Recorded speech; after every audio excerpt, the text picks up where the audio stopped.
Welcome to I Talk You Talk. This video I'm going to discuss the pros and cons of EIA 2020 draft. I'm gonna begin the video with an interesting fact.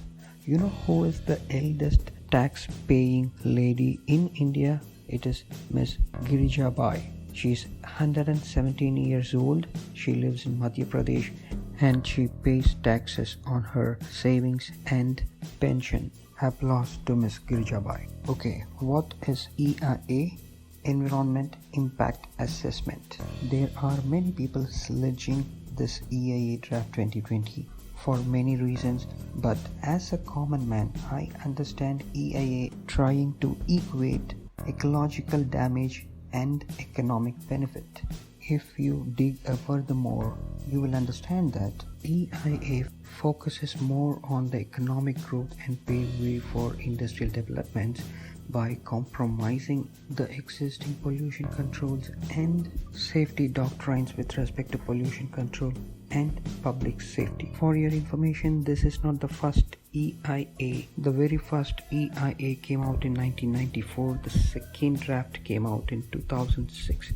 And in 2020 the third EIA draft has come out, and India had pollution control laws even before 1994. In 1974 India came up with the water pollution control and measures to limit the water pollution. In 1981 India came up with the Air Pollution Act, but the Bhopal disaster, or famously known as Union Carbide India Limited disaster that killed thousands of people, led to the first Environmental Protection Act 1986. The very objective of this act is to protect the environment and people of the nation, of course not compromising the industrial development. Now the pros and cons. Let's begin with the pros. 1. Projects that would be for the wellness and development of the country. People don't have to wait for the movement of papers in pollution control offices.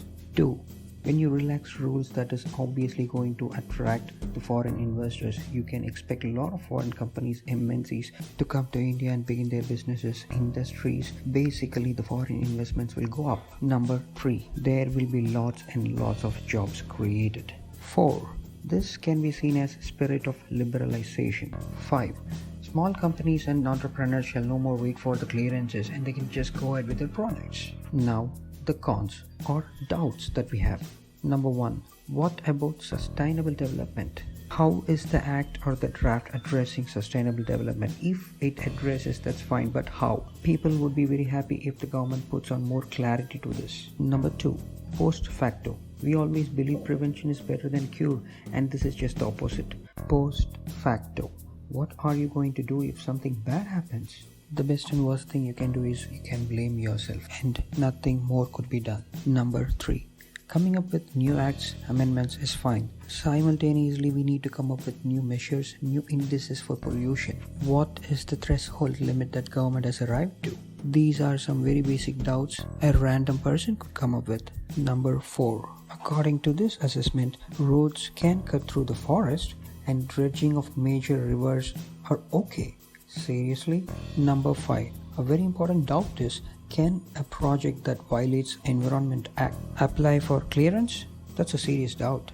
Number 6, any suggestions or objections could be raised only by the government authorities or the developers themselves. If that is true, then people might see this as a joke. My final comment: economical development is need of the heart, no doubts about it. But what could we do with all the money and no air to breathe?